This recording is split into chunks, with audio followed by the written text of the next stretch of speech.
Good afternoon, everyone. I'm Dr. Crystal Terrell. I'm an OBGYN here at Longstreet Clinic. I'm here today with three of my other OBGYN colleagues, Dr. Keshma Shajani, Dr. Rebecca Ando, and Dr. Brett Barger. We'd like to thank everyone for tuning in to our Facebook Live session to answer questions of some of the most common questions that women have been having and asking us during this COVID-19 pandemic. Let's go ahead and jump into these questions. First, we're going to start off with Dr. Barger. And the first question is going to be about if a patient is healthy, should they delay coming in for an annual exam? Are they able to schedule this? Is Longstreet doing pap smears, mammograms, and routine screenings at this time? Thanks, Crystal. That's a great question. We've been living in some hard times right now, and there's been a good period of time where we have not actually provided routine care.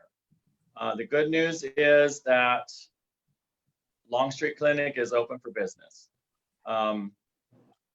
We are here and able to perform any kind of emergency, routine, preventive care that anybody would want.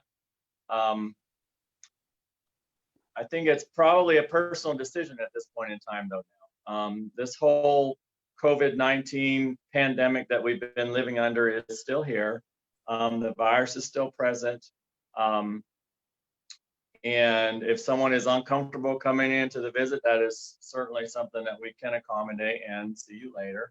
I would have to assure people that we're as safe as anything now. I think as safe as we're going to be for months to come. We've got processes in place that I think we'll probably discuss later on to assure that we're doing the best we can to prevent transmission of this virus. But yes, if you know you're late for your pap smear and you realize how important it is to do it, we are here. Call us, make an appointment, and we'll take good care of it. Great. Dr. Ando, we're going to ask you some questions next. And the question is, if a patient is having an issue, but they're nervous about coming in and being potentially exposed to COVID-19, how is Longstreet keeping them safe? Well, first, I want to say that we can address a lot of issues via telehealth visits, and certainly we're open to that as an option. There are some things, though, in obstetrics and gynecology that require us to actually see you in person. If that's the situation, we're going to let you know that we need you to come in, but we certainly want to take all the appropriate precautions. So we're doing temperature screening, and that's for all patients, all employees, everyone who enters the building. We're asking about symptoms, we're asking about exposures, and we're asking all of our patients to wear a mask when they come in. And that's not only for their protection, but for ours as well. So we are trying to follow all the existing guidelines from the CDC and trying to do our best to continue to provide excellent care when people need us, but also keep all of us safe. Right. So again, I think just to reiterate, we have the option of patients coming into the office where we have health screenings, processes in place to keep them safe, telehealth via phone, video chat. So we have lots of options to accommodate our patients during this time. Dr. Ando, is there any signs or symptoms that a woman should not ignore when it comes to their health? We always suggest that you check out abnormal bleeding, particularly any new breast lumps. In regards to COVID, any symptoms related to that need to be investigated. So fever, cough, shortness of breath, chest pain, anything related to that, we definitely want to make sure that you get the appropriate investigation into those symptoms. Absolutely. And with the COVID symptoms, Longstreet as a whole, we have our own drive-through testing center that we are able to put in tests for those patients. Exactly. Perfect. Dr. Sajani, we're going to go to you. What does an OB appointment look like right now at Longstreet? So for our OB appointments, we're following the screening that Dr. Ando talked about, that we want you to come in. We're going to check your temperature when you come in to be seen. We still value all of our prenatal checks. We think it's important for you to come in to have you and your baby checked out.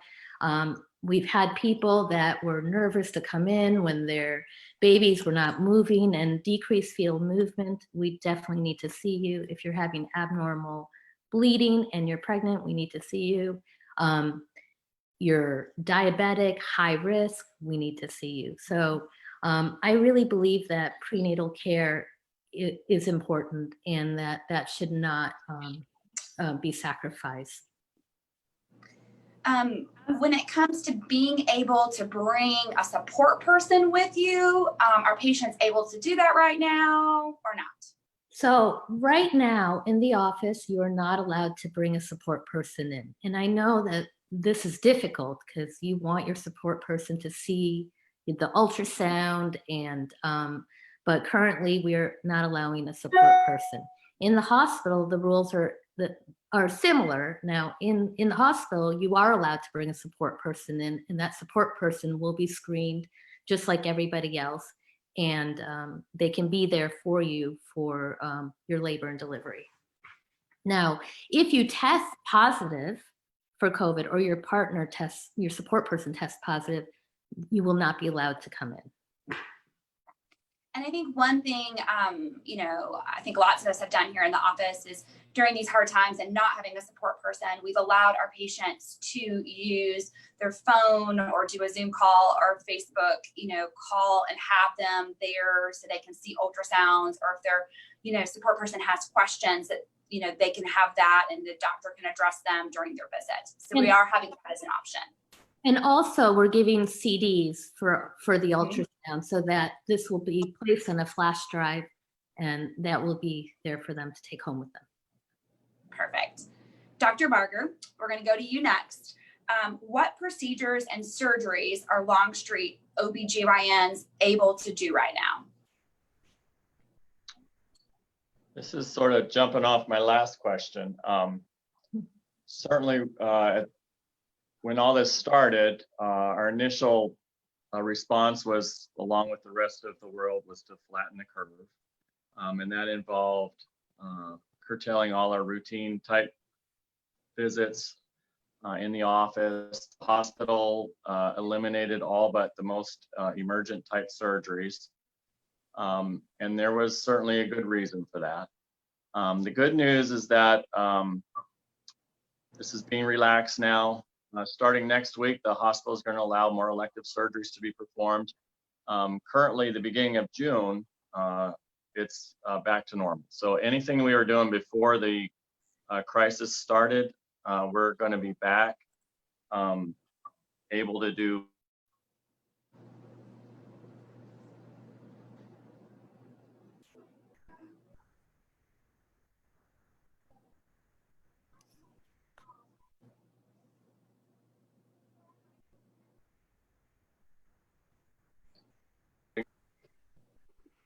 Perfect. Excellent. Next will be Dr. Sajani. So many women are juggling a lot right now, filling the caregiver role in their family, also trying to work from home, teach from home. Any advice that you could give these women for staying healthy and taking good care of themselves right now during these difficult times? So, yeah, I agree. It's been very difficult for a lot of women to take care of their children, do homeschooling, and I think the most important thing is to exercise, to stay as far away as you can from people that have symptoms of COVID or have cough and fever, to follow the guidelines and wearing a mask. I think that's all we can do. Perfect. Dr. Ando, what are you telling women that are thinking about trying to get pregnant? Should they delay? Is it okay to get pregnant? What are your thoughts on that? We're continuing to find out more information about COVID all the time, and we're seeing new preliminary data coming out. The most recent information I read, a preliminary study out of the UK, says that it doesn't appear that pregnant women are at any more increased risk compared to the general population. it seems to be the underlying comorbidities, medical problems like high blood pressure, diabetes, that do increase your risk in terms of COVID. So I think the bigger issue at this point is that we all just need to try and be as healthy as we possibly can in terms of controlling our medical conditions, taking care of ourselves, like Dr. Sajani mentioned, exercising, eating well, resting, managing our stress. If you're doing all of those things, then I don't think there's any reason to delay trying to get pregnant. And we also have to consider your personal situation when we counsel women specifically. For example, if you're 35 or older, then we want to encourage you to go ahead and try to get pregnant as soon as possible. We don't want to delay that. So my encouragement is just to try and be as healthy as possible in every way that you can, but you certainly don't need to put off your pregnancy or attempting to get pregnant because of COVID. Perfect. Absolutely. Dr. Barger, if a patient is pregnant, is it safe for her to work during these times?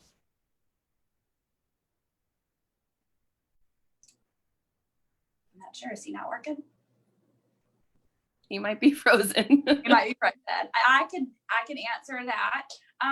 So during these times, if a patient is pregnant, she is able to work with the proper precautions. The proper precautions being a mask and good hand hygiene.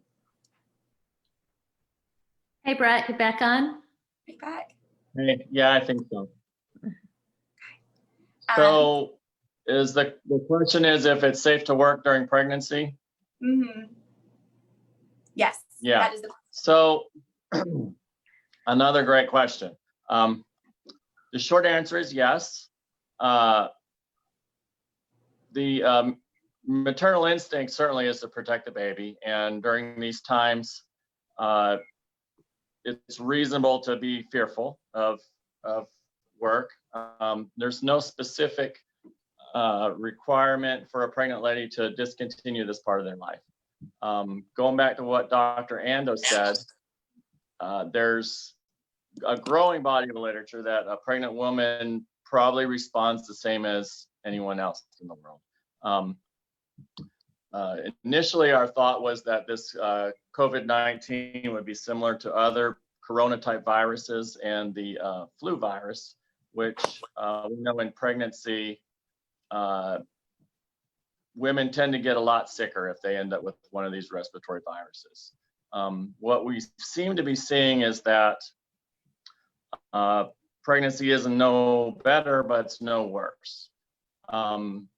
So going to work is just part of life. You got to live.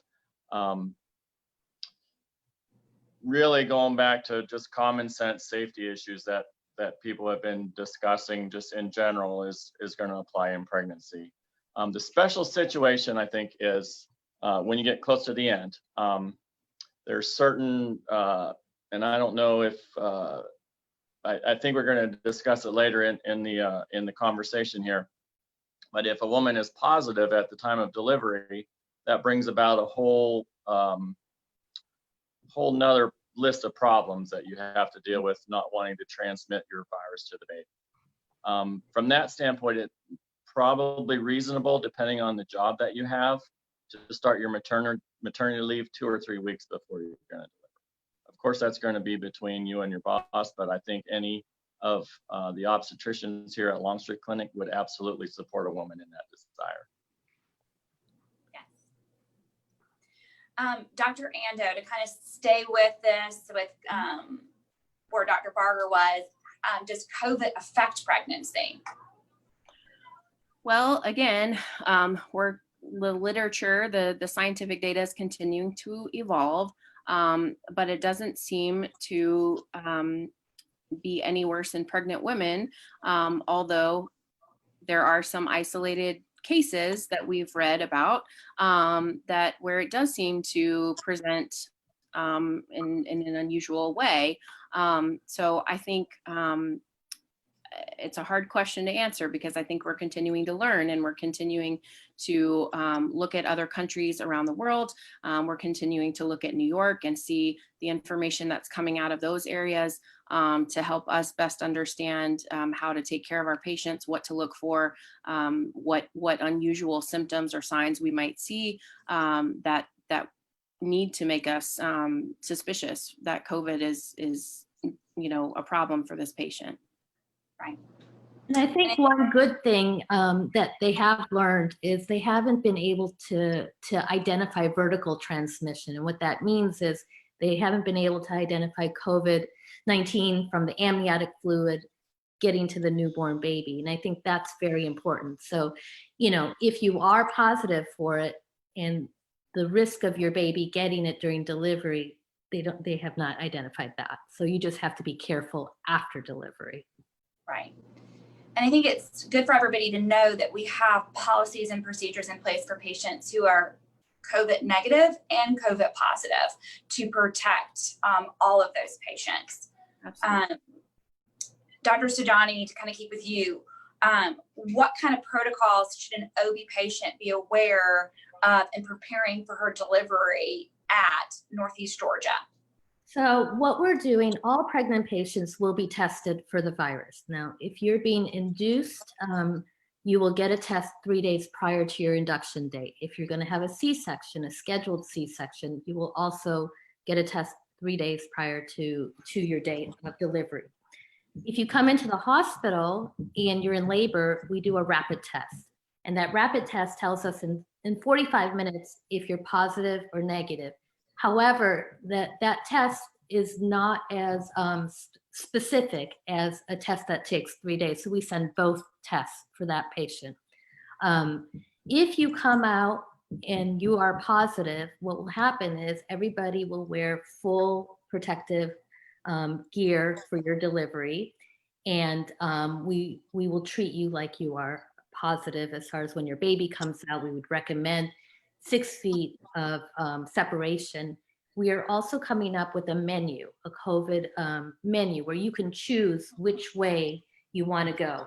Do you want the staff to separate your baby, whether it's with a curtain or in a separate room, or do you want you and your baby to be in the same room and your support person's going to take care of the baby? We are coming up with these rules to give more choices for people that do test positive. Perfect. And Dr. Ando, to kind of keep with what we're talking about with these COVID positive pregnant moms, are they able to breastfeed? Is that something that they can do? Yes, absolutely. There are so many benefits to breastfeeding that we are already aware of. And we certainly don't want to take that away from a mother who does test positive. It seems with current information that the benefits of breastfeeding outweigh the risks. Right now, the CDC is recommending that mom wear a mask while breastfeeding, but she is still encouraged to breastfeed. Perfect. Excellent. And I'd like to wrap up with one of the questions I think all of us have heard and answered this one many times. Regarding, should I talk to my physician about how I'm feeling being pregnant in a COVID positive world, in a world that everything looks different and this isn't exactly how I imagined it to be? And I say absolutely yes. We're here for you to talk to during this time. We've had definitely patients that have been a little bit more anxious and depressed, and we're here to talk to you, get you the help you need. Also yes, this world does look a little different, but rest assured, we're ready to take care of you and give you that special delivery and bonding time at the end. And I've told several of my patients and friends, there is a little of a silver lining that, things are different, but the good part that's different is you do have a lot of bonding time, just you and your support person and that baby. And so we are absolutely here to navigate that with you and support you during this difficult process and make sure that we keep you and your loved ones and your baby safe.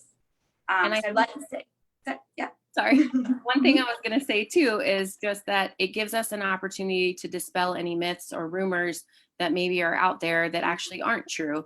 And that's one of our goals today is just to make sure that we're getting the correct information out there.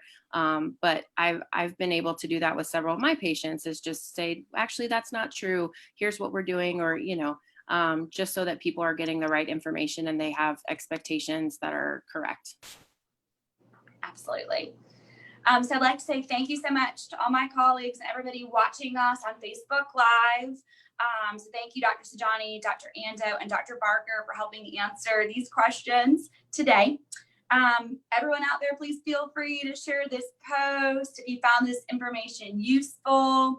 If there's any other questions you have, please feel free to contact us here at the office, 770-297-2200, or send us a message on Facebook or through your provider in MyChart.